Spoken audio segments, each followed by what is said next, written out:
दोस्तों आप सभी लोग का स्वागत है हमारे चैनल पे। तो चैनल पर नए हैं तो चैनल को फटाफट सब्सक्राइब कर दीजिएगा, वीडियो को लाइक कर दीजिएगा। चलिए इस वीडियो की शुरुआत करते हैं।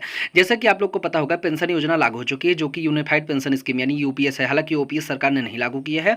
यूपीएस और ओपीएस में ज़्यादा अंतर नहीं है। पिछले वीडियो में आप लोग इस पर स्पष्ट हो चुके होंगे, फिर से हम स्पष्ट कर देंगे इस वीडियो में। साथ ही साथ में आप लोग को बताएंगे कि आपकी सैलरी जो है, जब आप रिटायरमेंट तक पहुँचेंगे तो किस हिसाब से आपकी सैलरी मिलने वाली है, और जो है रिटायरमेंट के बाद आपकी पेंशन कितनी मिलेगी। और इसमें जो है विभिन्न तरीके की जानकारी, क्या भविष्य में कभी ओपीएस लागू होगा तो क्या बदलाव आएंगे, तो विभिन्न चीज़ें हैं जिसके बारे में विस्तृत रूप से चर्चा करेंगे। तो चलिए आपको इस स्लिप पर ले चलते हैं जहां पर सारी अपडेट हैं। तो जैसे कि आप लोग यहाँ पर देख सकते हैं, एक स्लिप है जिसमें सारी तौर पर चीज़ें स्पष्ट हैं। जैसे कि आप देखेंगे, रिटायरमेंट से पहले अंतिम 12 माह की औसत बेसिक सैलरी। तो अगर मान लीजिए औसत बेसिक सैलरी आपकी यहाँ पर 50,000 रुपये है, ठीक है, यानी 50,000 रुपये आपका रिटायरमेंट के 12 महीने की, मतलब रिटायरमेंट से पहले 12 महीने का, ठीक है। उसके बाद 50% यानी कि निश्चित पेंशन, यानी इसमें जो आपका 50,000 हो गया, इसका मतलब कि अगर आपका बेसिक जो है 50,000 है तो इसकी सैलरी आपकी हो गई यानी 50% है, यानी 25,000 हो गई, ठीक है। लेकिन महंगाई भत्ता आपका मिलेगा 50%, मतलब महंगाई भत्ता जो होता है आपके डीए का 50% होता है, यानी कि आप यहां पर आपकी सैलरी बन गई 25,000, अब इसका आधा यानी 12,500 आपका हो गया महंगाई भत्ता। तो अगर आपके रिटायरमेंट की सैलरी आपकी 50,000 है तो आपका टोटल पेंशन जो फाइनल आएगा रिटायरमेंट के बाद 37,500 रुपए आएगा, ठीक है। अब कर्मचारी का निधन होने पर मतलब फैमिली की जो 60% पेंशन मिलेगी, ये उसमें इस तरीके का है। पहले इसमें 50% था, अभी इसको 60% कर दिया है, तो ठीक है। तो यहाँ पर जो है 25 यानी 25,000 जब आपका डीए था, क्योंकि ये डीए था, उसके बाद यहाँ पर आपका ये आधा माना गया, लेकिन इसका जो है आप पहले 50% मिलता था, अब 60% कर दिया गया है, ठीक है। तो यहाँ पर ये 15,000 हो गया। अब इसमें महंगाई भत्ता, क्योंकि जो जब आपका ये भी आधा होगा तो महंगाई भत्ता भी आधा किया जाएगा, तो 12,500 का आधा हो गया यहाँ पर लगभग जो है, क्योंकि महंगाई भत्ता का भी जो 50%, तो यहाँ पर 7,500 के आसपास हो जाएगा। तो क्योंकि इसी चीज़ का, क्योंकि जो ये 60% है इसका, जब आपका टोटल ये आधा हो गया तो महंगाई भत्ता भी यहाँ पर आधा हो जाएगा, तो 15,000 का आधा 7,500 के आसपास हो गया। तब फिर मतलब जिसका निधन हुआ उसके बाद आपकी जो पेंशन मिलेगा घर के जिनका भी है, उनका 22,500 रुपये हो गया, ठीक है। यानी कि ये देखिए, जब यहाँ पर आपका सैलरी 50,000 थी तो आपका जो पेंशन के लिए बना वो 25,000 हुआ, 25,000 में आधा यानी इसका आधा 12,500 आपका महंगाई भत्ता हुआ, टोटल पेंशन आपकी 37,500 रुपए हो गई। अब अगर किसी का निधन होता है तो पहले यहां पर 50% मिलता था, लेकिन अब यहां पर 60% कर दिया है, ठीक है। तो इसकी वजह से ये आपका जो डीए बन गया वो 15,000 का डीए बन गया, और 15,000 का आधा महंगाई भत्ता यानी 7,500 महंगाई भत्ता, टोटल आपकी 22,500 रुपए आपकी पेंशन हो गई। अब ये चीजें आप लोग समझ गए, ठीक है।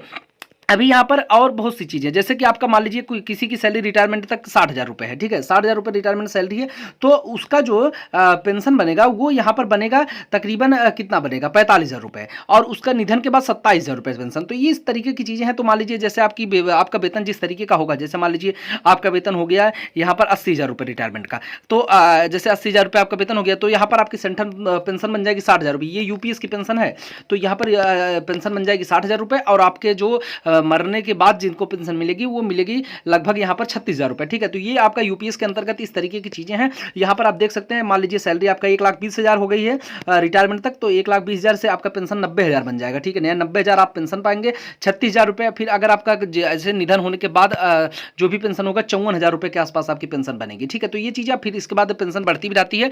और यहाँ पर जो फैमिली के लिए इसमें थोड़ा सा ज्यादा दिया गया है, क्योंकि ओपीएस में कम था। लेकिन ओपीएस का जो फायदा था वो ये था कि जो है ओपीएस में आपका जो मतलब कि 10% आपका पैसा लग रहा है, ओपीएस में ऐसा नियम नहीं था। ओपीएस में इतना ही फायदा है कि ओपीएस वाले में सरकार 100% देती थी, और यहाँ पर आपका यूपीएस में सरकार आपकी सैलरी से 10% ले रही। तो अभी भी और विभिन्न तरीके के लाभ हैं जो कि ओपीएस में थे और यूपीएस में नहीं है। तो यहाँ पर लेकिन ये है कि एनपीएस से तो 1000 गुना अच्छी है, क्योंकि एनपीएस में कुछ ही नहीं था, और यहाँ पर जो है यूपीएस लागू करके पेंशन, मतलब समझ लीजिए एक प्रकार का यूनिफाइड पेंशन स्कीम लागू हो गई है, जो कि पेंशन लागू होने की बहुत बड़ी बात होती है।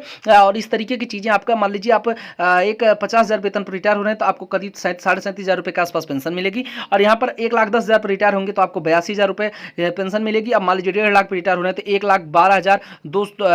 1,12,500 रुपए आपकी पेंशन ही पेंशन हो रही है, ठीक है। तो इस तरीके की चीजें हैं। हालांकि यहाँ पर इस तरीके की सैलरी ज्यादातर ए ग्रेड वालों को ही मिलेगी। तो यहाँ पर जो भी टीचर या थोड़ा ये, तो यहाँ पर हेडमास्टर तक के लोगों की उत्तर प्रदेश में सैलरी इतना बन जाएगी आराम से, ठीक है। तो यहाँ पर जो भी है सैलरी का आप अपने हिसाब से समझेंगे आपकी कितनी सैलरी है। तो तो यही है। अब यूपीएस में 10% आपका नहीं आपके खाते से ले रहा है, यानी कि आपका पैसा ले रहा है, वहीं पर ओपीएस में 1 भी रुपया नहीं लगता था, सारा कुछ सरकार देती थी। तो ये चीज़ें थी, स्पष्ट आप लोग समझ गए होंगे किस तरीके का वेतन आपको मिलने वाला है। और निधन होने के बाद यहाँ पर जो भी आपका डीए रहेगा उसका आधा और महंगाई भत्ता का आधा आपके फैमिली को मिलेगा। तो ये चीज़ें यहाँ पर 60% कर दिया गया, पहले यही 50% था, यानी कि जो मरने के बाद है ये पहले 50% था, यहाँ पर 60% कर दिया है। इससे थोड़ा सा जो फायदा हुआ है, हालांकि क्योंकि देखिए अभी मरने के बाद का कोई जिम्मेदारी नहीं लिया है, लेकिन ये है कि जो मरने के पहले पेंशन रहती थी उसका अब यहाँ पर 60% है, तो थोड़ा उनके लिए आश्रय हो गया है। लेकिन जो 10% पैसा आपका ले रहा है यहाँ पर, ये चीज़ें ओपीएस से बिल्कुल अलग है। और जो है यूपीएस में यही थोड़ा सा घाटा हुआ है कर्मचारियों को, जो कि ओपीएस